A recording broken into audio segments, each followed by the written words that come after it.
Life was not designed to give us what we need. Life was designed to give us what we deserve. We do not reap a harvest in the fall because we need it. We reap a harvest in the fall because we deserve it. Not necessarily from a moral standpoint. Of course, there are some moral laws as well, spiritual and moral laws. But just the basic laws that simply say if you wish to reap, you must plant. So jot this down. Reaping is reserved for the planters. And the reason they reap is because they deserve it. They're the planters. They deserve to reap.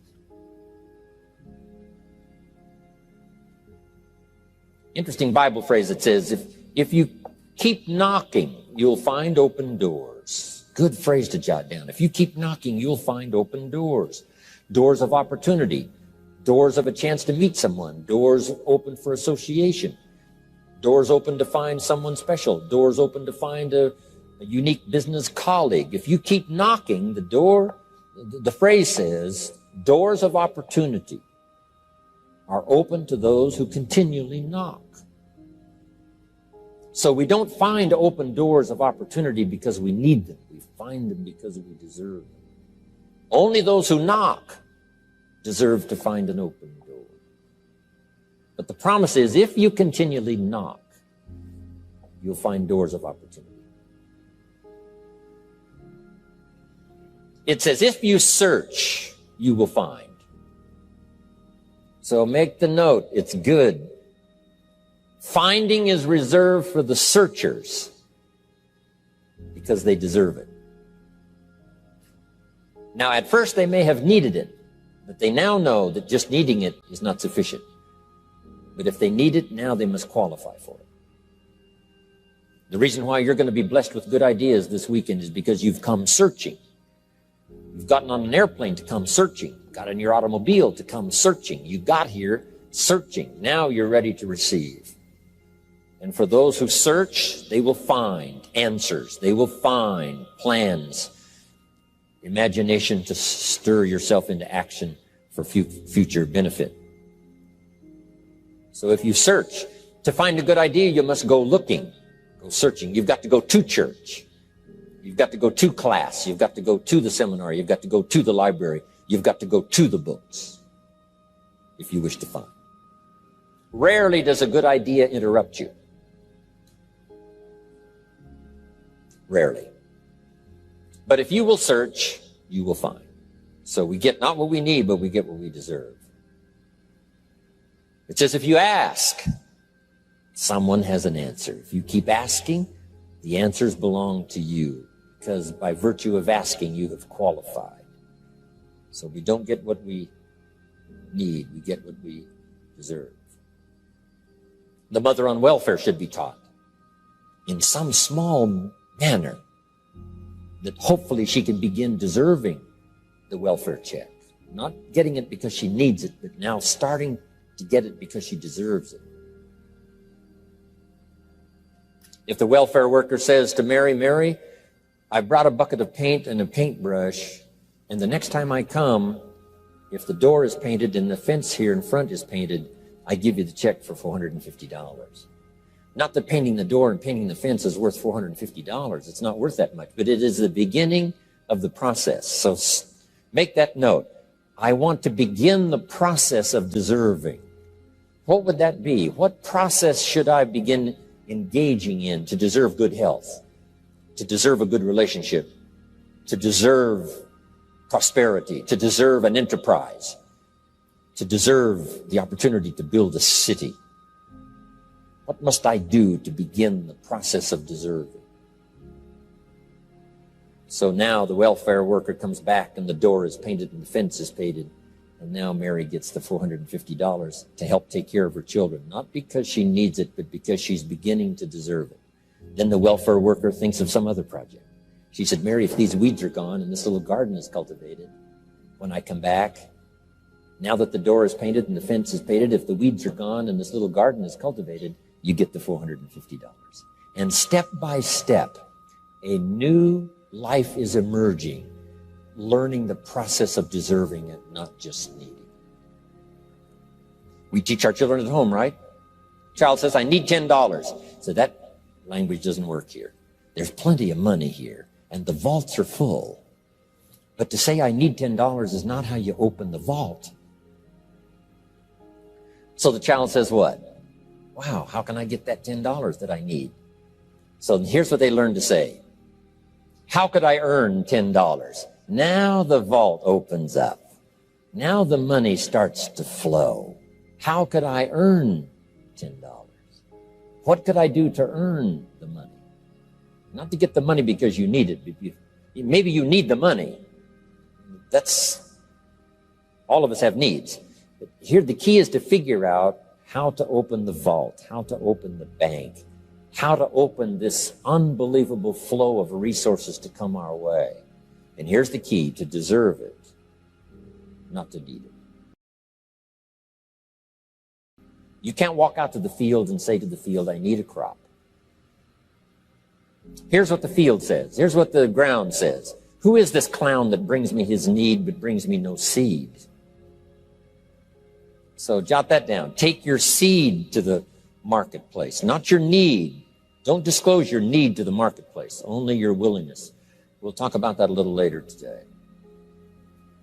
Because the marketplace is not interested in your need, but they are interested in your seed. They're interested in your willingness to work.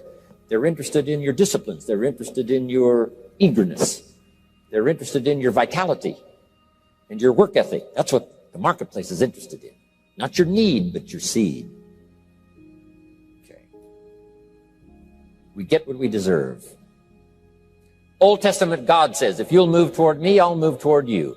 See, that's how you get those occasions to meet God.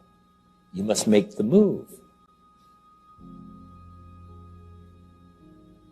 God could say, you don't move, I don't move. You say, well, that's arbitrary. Well, when you're God, you can make it that way.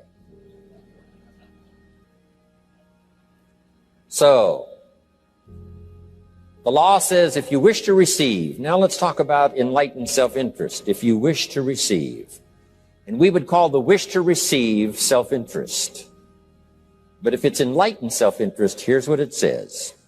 I understand that in order to receive, I must give.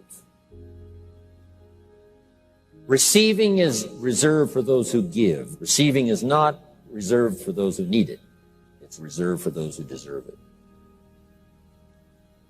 We deserve the receiving by giving. In fact, there's an extraordinary phrase in this little context, and here's what it says. It's better to give than it is to receive. Now, the uneducated person would find that difficult to ponder. Why would it be better to give than it is to receive? So let me give you one of the better phrases for the day. Here it is. Giving starts the receiving process. So, of course, it's better to give than it is to receive. How much receiving do you wish? You must start the giving process. For me to receive my additional fortunes for the future, not necessarily for the money, because I don't need the money. I take the money, but I don't need the money. But here's what I do need. For someone to say, a year from now, 5 years from now, Mr. Rohn, that seminar helped to change my life. And for whatever reason, I was brought here to this place for this time. And later someone says that. See, to receive that kind of thanks, it's unbelievable. Here's what you cannot buy. That kind of thanks. You can't buy it with money. You have to earn it. Now, let's expand a little further now. It's called the law of riches and wealth. In our own self-interest, if we wish to be rich and wealthy and prosperous and healthy and all the valuable things we can think of for the human experience, how could we get there? It's understanding the law of enlightened self-interest and the law of deserving. The question was asked in the Bible, how can we be great? What is the key to greatness? Great wealth, great return, great accolades, trophies to put on the mantle above the fireplace. How can we get great respect, great riches, great abundance for ourselves? How can we get that? And the answer was given. And here was the answer. Find a way to serve. Find a way to serve the many. So I paraphrase it to read this. Service to many leads to greatness. Service to many leads to greatness. Someone says, well, about the best I can do is take care of myself. That's okay. Self-care, has its own reward, but it's very limited. Somebody says, I can't be worried about other people's problems. I got enough problems of my own. That's okay. Self-defense is okay. Self-preservation is okay, but it has a very limited reward. If you wish to change that into abundance and prosperity and uniqueness, then here's what you must do. Help solve other people's problems. Help find answers for someone else, not just for yourself, but for someone else. And in that kind of service, you now begin the process of greatness. Someone asked the question, how can I be ruler over many? How could I manage a lot of people? How could I be the leader of a vast movement or enterprise? Here was the answer. Nothing wrong with that wish. We call that self-interest of the highest kind. Wishing to be the manager, the ruler, wishing to be presiding over many people. Here was the answer. Be faithful when the amounts are small. Be faithful when there's just a few. Be disciplined when there's only a few. That starts to entitle you to someday be ruler over many. You say, well, if I had a big organization, I'd really run it with a strong hand and I'd be a fabulous leader. But I've only got a few and I don't know where they are. See, that's not going to work. If you wish to preside over riches, you must start when the amounts are small. Someone says, oh, if I had a fortune, I'd really take good care of it, but I've only got a paycheck, I don't know where it goes. See, not knowing where it goes disqualifies you now for presiding over the fortune. We've all heard that, right? I don't know where it all goes. Did you ever hear that expression? Oh, we'd love to have you run the company. You don't know where it all goes. Somebody says, it just gets away from me. Oh, we'd love to have you run the world, right? It just gets away from you. Somebody says, it's only pennies and it's only a few. Here's where you begin to qualify for abundance and riches and greatness and respect, is to be disciplined when the amounts are small. Someone finds it unique, right, that this many people would come and hear what I've got to say for a whole weekend, but this is not where I started. I started with just a few, but I was so on fire with the few, trying to translate for them in my awkward ways back then. What had happened to me? My life got changed, my income got changed, my health got changed, everything got changed for the better. And now I've lived the most extraordinary life. But it started with my passion for just a few, to translate for just the few. Someone says, well, there's just a few here. Does this meeting matter when there's only a few? And the answer is yes. Jot this down. You never know who's in the audience, whether it's a few or 1,000 or whatever. But you got to be faithful when there's just a few. Tell your story when there's just a few. Be just as passionate about ideas that can change someone's life when there's just a few. Now you begin.